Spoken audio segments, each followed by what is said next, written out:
मी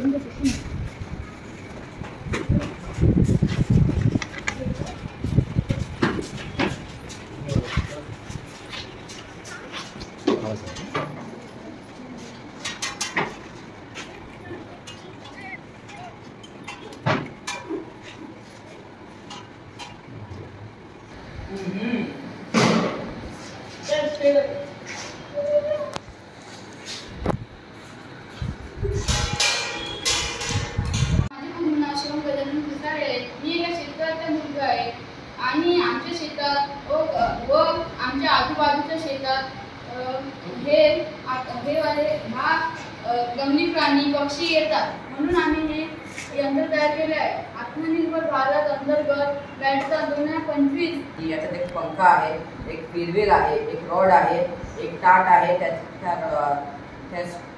टाटाला एक स्टँड आहे आणि 2 साकड्या आणि एक लाईट पण आहे। आम्ही भंगार म्हणून आणले आहे। हे भंगार म्हणून उपलब्ध असतात, ज्यामुळे आम्ही कमी पैशामध्ये याला बनवलेले आहे। जेव्हा हवा चालतो तेव्हा हे घुमतो आणि ह्या घुमल्यापायी हे जेव्हा पंखा घुमतो त्यामुळे याचा मागचा जो हिस्सा आहे, ज्याला जो साकडी आहे, तो पण घुमतो, ज्यामुळे आवाज निर्माण होतो व आणि दचकून पडून जातात।